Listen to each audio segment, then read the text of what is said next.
Hello friend, आज कक्षा 12 की फिजिक्स का प्रत्यावर्ती धारा यानी अल्टरनेटिंग करंट हम लोग पढ़ेंगे। अल्टरनेटिंग करंट होता क्या है उसके बारे में हम आगे अध्ययन करेंगे थोड़ी देर के बाद। पहले हम लोग समझते हैं कि डायरेक्ट करंट क्या होता है। डायरेक्ट करंट तो देखिए, हम लोग जो अपने घरों में बैटरी का प्रयोग करते हैं, उस बैटरी को अगर किसी प्रतिरोध से होते हुए और एक धारा मापी अगर इसमें हम लगा दें तो हम देखेंगे कि इसमें धारा का मान नियत रहता है। नियत रहता है का मतलब अगर हम ये कहें कि 1 सेकंड, 2 सेकंड, 3 सेकंड, 4 सेकंड, जो भी हम देखें, हर एक समय में इस धारा का मान नियत होता है। धारा का मान नहीं बदलता है। अर्थात अगर इसका हम समय के साथ ग्राफ बनाएं, यानी हम इधर हम समय को रख लेते हैं और उसके बाद अगर हम इसमें धारा और समय का ग्राफ बनाएं तो हम देखेंगे कि जीरो समय के पश्चात जैसे ही समय को जीरो से आगे बढ़ाएं, यानी 1 सेकंड हम करें और जैसे ही 1 सेकंड करेंगे तो देखेंगे कि एक फुल धारा हो गई, जितना प्रवाहित होना था उतना प्रवाहित हो गया।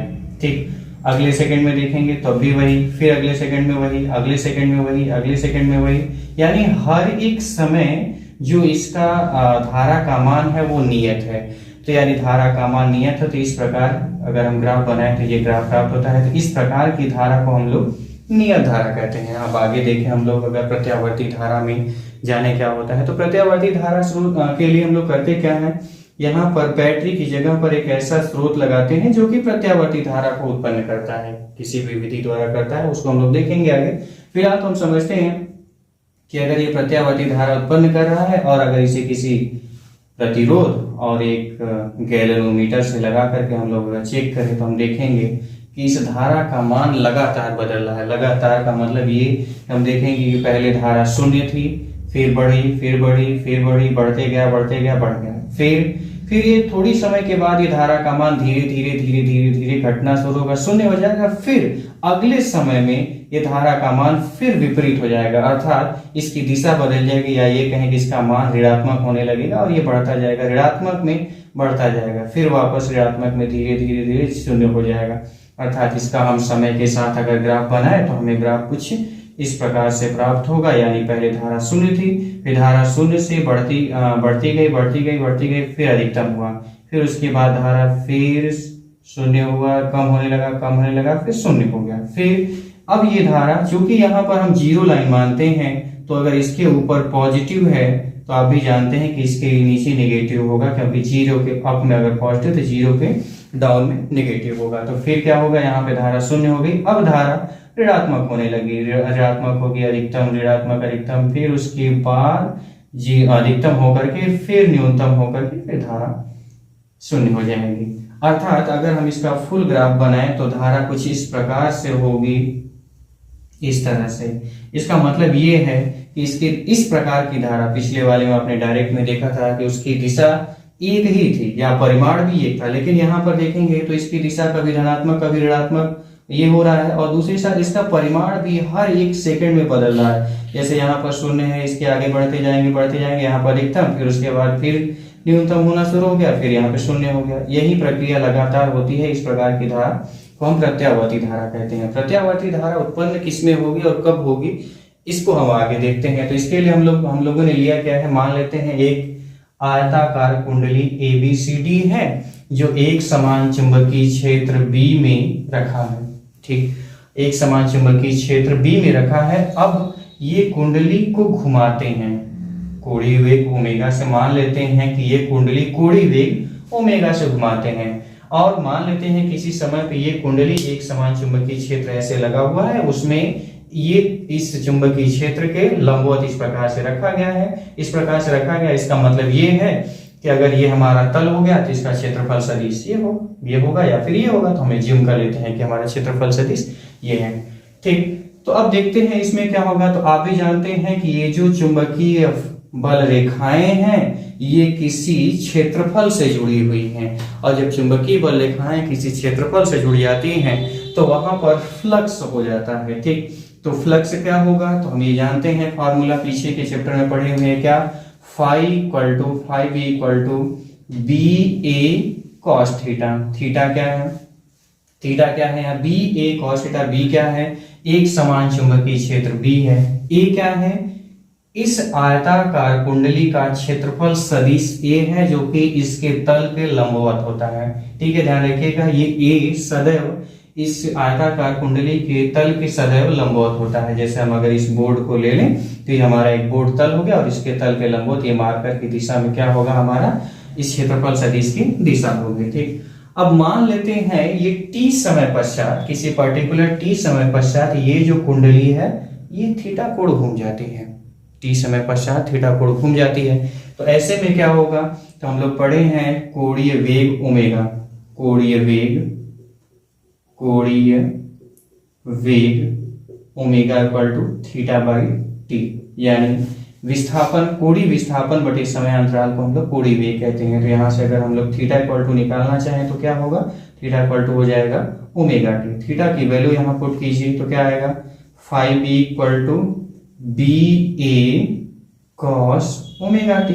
ठीक, अब यहाँ पे हमें यानी इस कुंडली से बद्ध चुंबकीय फ्लक्स क्या होगा, B A cos omega T. अब हम लोग देखते हैं कि इस कुंडली में ये प्रत्यावर्ती धारा उत्पन्न कैसे होगी।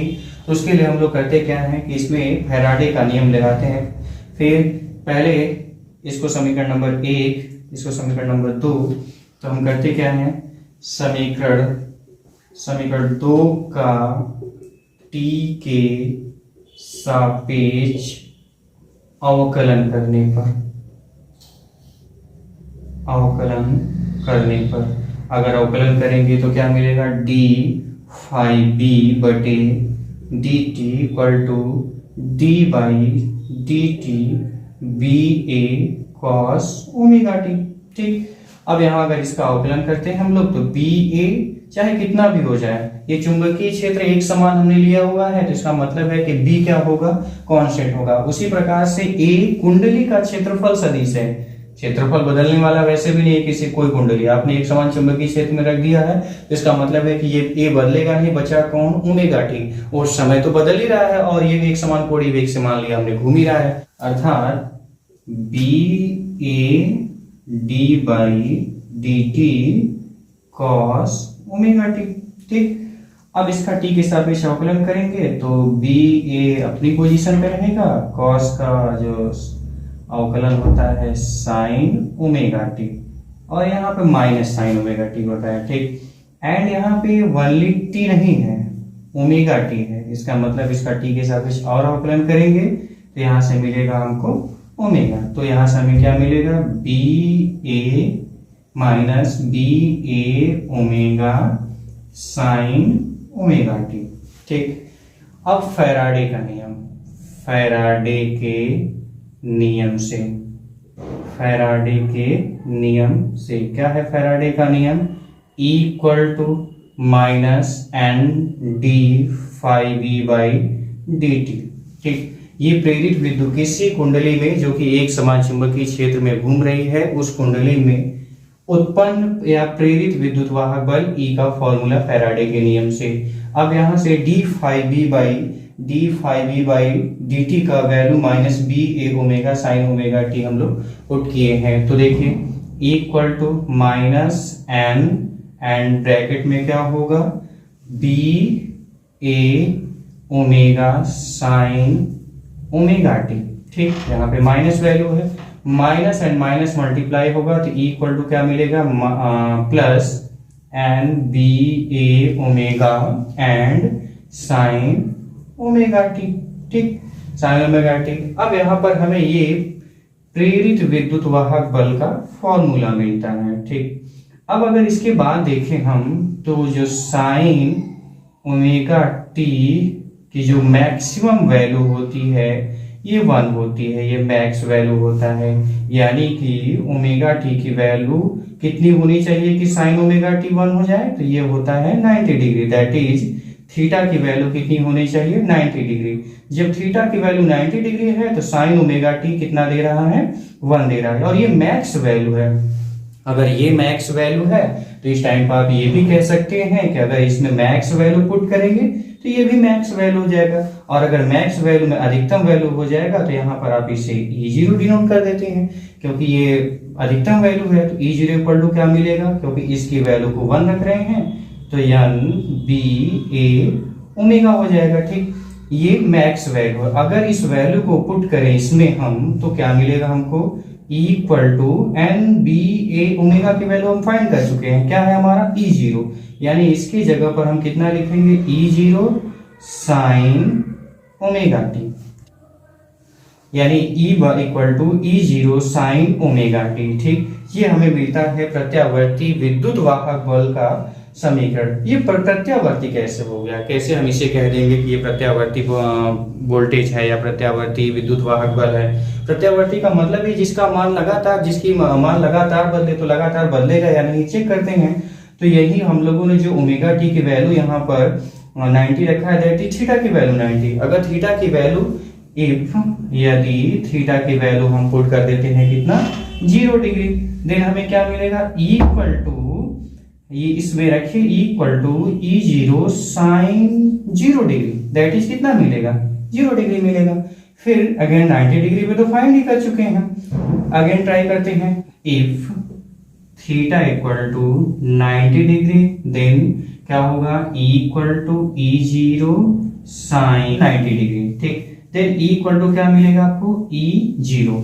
यदि हम if theta equal to 180 degree put करें, या वही omega T equal to, then क्या मिलेगा आपको, equal to E0 sine 180 degree, then equal to कितना मिलेगा, 0 degree. Similarly if theta equal to 270 degree, then कितना मिलेगा, equal to E0 sine 270 degree, then equal to क्या मिलेगा, माइनस E0।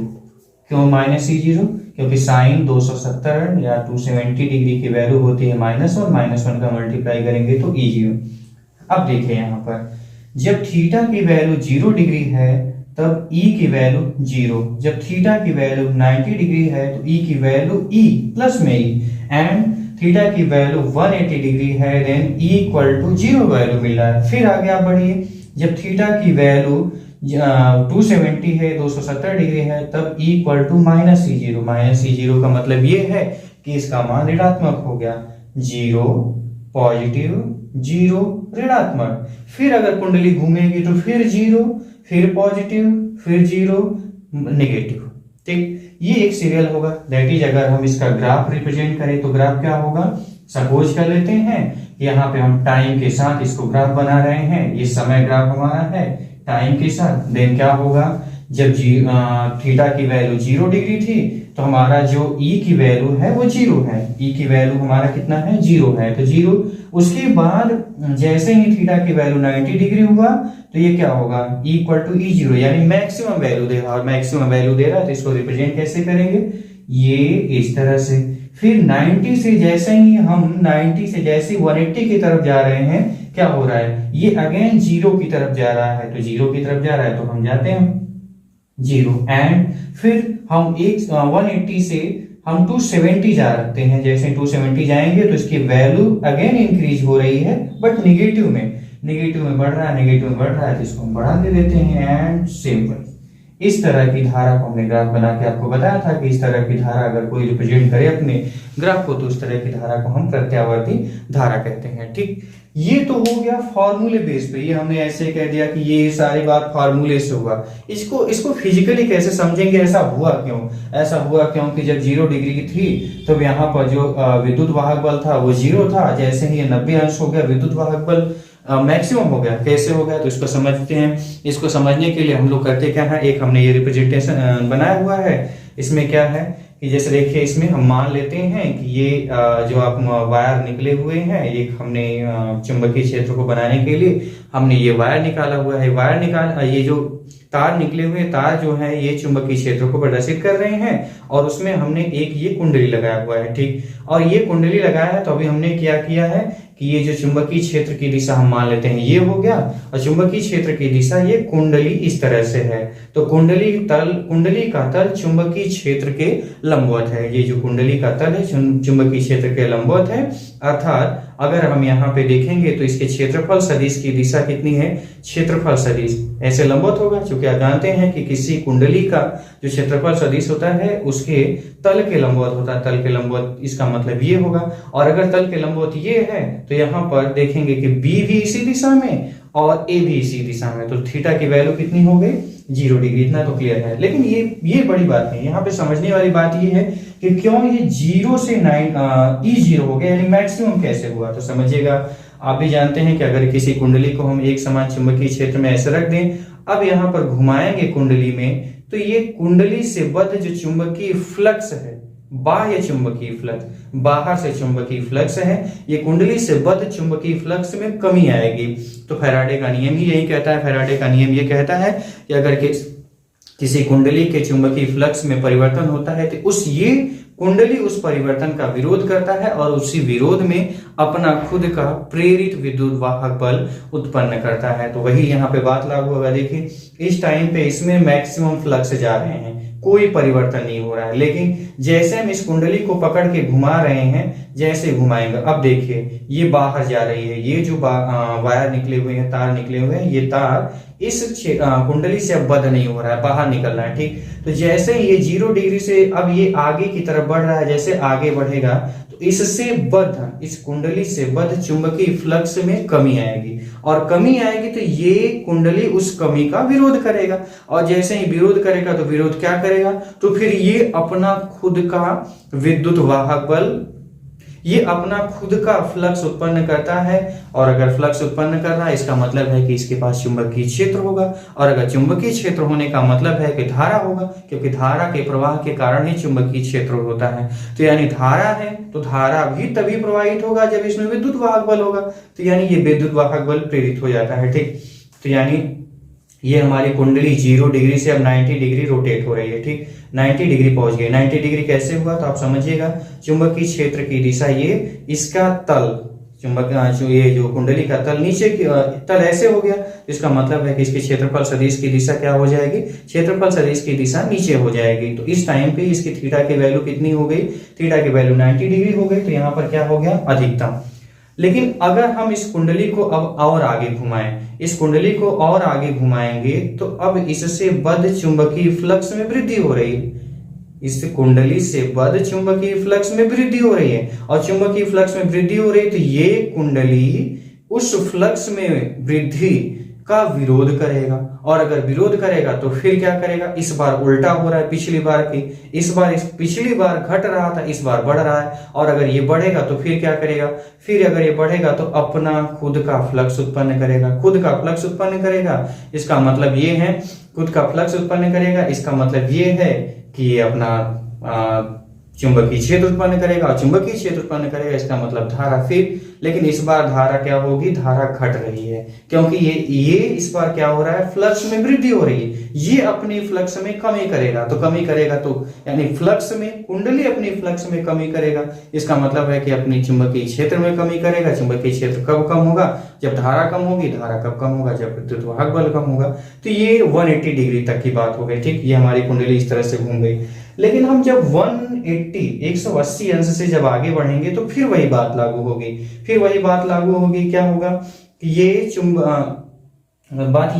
फिर वही बात लागू होगी कि जब इस कुंडली को और आगे घुमाएंगे तो इस कुंडली से बद्ध चुंबकीय फ्लक्स में फिर कमी आएगी, फिर कमी जरूर आएगी। 180 डिग्री से हम आगे बढ़ रहे हैं तो फिर चुंबकीय फ्लक्स में फिर कमी आएगी, तो फिर कमी होगी, लेकिन इस बार पिछले बार की पूरी तुलना में, पिछले बार की तुलना में ये विपरीत हो गया। और अगर विपरीत हो गया तो इस टाइम पे आप ये कह सकते हैं कि फिर ये क्या करेगा, निगेटिव में, यानी कि जब इसके फ्लक्स में वृद्धि होगी तो ये क्या करेगा, उस वृद्धि का विरोध करेगा। विरोध करेगा तो फिर वही होगा कि ये अपना खुद का फ्लक्स उत्पन्न करेगा। खुद का फ्लक्स तभी उत्पन्न होगा जब चुंबकीय क्षेत्र उत्पन्न होगा, और जब चुंबकीय क्षेत्र उत्पन्न होगा इसका मतलब है कि उसमें धारा है, यानी विद्युत वाहक बल है। ठीक, सेम प्रक्रिया होगी। उसके बाद अगर हम ये 270 पे आ गए, थीटा का मान 270 डिग्री इस तरह से हो गया, तब हम इसमें जब ये देख रहे हैं कि इसमें इसके इससे बद्ध चुंबकीय फ्लक्स में बाहर की बात जो कर रहे हैं ये बढ़ रहा है, और ये अगर बढ़ रहा है तो इसका मतलब ये कुंडली क्या करेगा, उस फ्लक्स में कमी करेगा, क्योंकि उसी परिवर्तन का तो उसे विरोध करना है, और अगर विरोध करेगा तो इस टाइम पे क्या होगा, इससे बद्ध चुंबकीय फ्लक्स में कमी आएगी, और इस तरह से आप देखेंगे कि ये धीरे धीरे धीरे धीरे यहाँ पर जो चुंबक फ्लक्स में, इसके फ्लक्स में कमी आ रहा है, इसका मतलब चुंबकीय क्षेत्र कम होगा, और अगर चुंबकीय क्षेत्र कम होगा तो धारा कम, यानी विद्युत वाहक बल कम, और विद्युत वाहक बल एट द लास्ट फिर जैसे 270 से आगे बढ़ रहे हैं, यानी 0 डिग्री के आगे जो 360 पहुंच रहे हैं या 0 डिग्री कह रहे हैं, तो यानी यहाँ पे फिर क्या हो जाएगा, फिर यहाँ पर E0 की वैल्यू 0 हो जाएगी। तो ये रहा इसका फिजिकल सिग्निफिकेंस। और ये हम ग्राफ बनाए हैं, तो थोड़ा हम इस ग्राफ में अगर हम देखें तो ये हमें कितने अंश पे मिला है, तो ये हमको मिला है 0 डिग्री पर। ये हमको कितने पर मिला है, तो ये हमको मिला है π/2 पर। और अगर हम ये देखें π/2 का मतलब होता है ना व्यंग, और अगर हम यहाँ देखें तो थीटा की वैल्यू कितनी रही है 180, यानी कितना हो गया पाई। और अगर हम आगे बढ़े यहाँ पर चेक करें तो थीटा की वैल्यू कितनी हो गई 270, यानी 3π/2, एंड यहाँ पर आएंगे तो कितना हो जाएगा 2π और 0 डिग्री आप कह सकते हैं, 2π और 0 डिग्री कह सकते हैं। ठीक है, अब इसके बाद आगे देखते हैं कि ये इस तरह से हो गया, ये विद्युत वाहक बल का समीकरण हो गया, ये विद्युत वाहक बल का ग्राफ हो गया। अगर हम इसी में देखें, यहाँ जो हमारा E=E0 sin ओमेगा t आया है, ये है क्या, ये विद्युत वाहक बल है। विद्युत वाहक बल का मतलब ये होता है कि ये वोल्टेज है। अगर वोल्टेज के हम इसी तरह से समीकरण लिखना चाहें तो क्या लिख सकते हैं, V=V0 sin ओमेगा t। और ओम का नियम कहता है, ओम के नियम से, क्या है ओम का नियम, ओम के नियम से, ओम का नियम कहता है V=IR।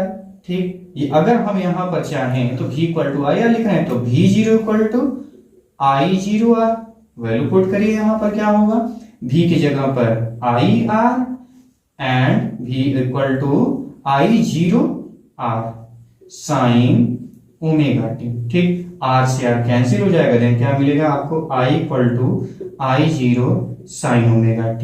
यानी ये प्रत्यावर्ती धारा का समीकरण है, और प्रत्यावर्ती धारा का समीकरण भी प्रत्यावर्ती विद्युत वाहक बल के जैसा ही है। प्रत्यावर्ती विद्युत वाहक बल के देखिए I=I0 sin ओमेगा t, यानी ये प्रत्यावर्ती धारा का समीकरण है। प्रत्यावर्ती धारा का समीकरण भी प्रत्यावर्ती वोल्टेज के समीकरण या प्रत्यावर्ती विद्युत वाहक बल के समीकरण के समान है। तो जैसे प्रत्यावर्ती विद्युत वाहक बल का समीकरण इस प्रकार से ग्राफ मिल रहा था समीकरण के कारण, वैसे ही अगर इसका भी ग्राफ बनाए तो ये भी ग्राफ कुछ इसी प्रकार से होगा।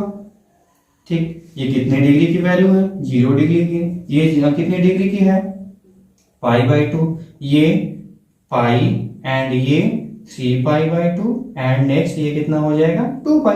2π को आप 0 भी कह सकते हैं। अगर हम ये कहें कि प्रत्यावर्ती विद्युत वाहक बल या प्रत्यावर्ती धारा का एक साथ ग्राफ बनाए तो क्या होगा, तो एक साथ ग्राफ बनाएंगे तो देखिए थोड़ा, इसके लिए हम करते क्या है कि पहले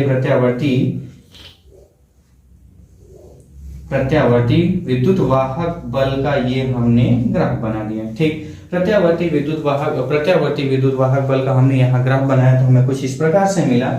लेकिन अगर हम दोनों को एक साथ, आप ध्यान दीजिएगा, इधर क्या है V0, नीचे क्या है -V0, एंड अगर धारा की बात करेंगे तो धारा कुछ इस प्रकार से मिलेगी। तो आपके मन में एक क्वेश्चन आएगा कि ये क्यों हम इस तरह से नीचे से ले गए हैं, इसमें हम क्यों इस तरह से नीचे से ले गए हैं। तो आप यहाँ से चेक करेंगे तो देखिए हम इसी में बताते हैं कि अगर हम इसको I0 लिखना चाहें तो क्या मिलेगा, V0/R।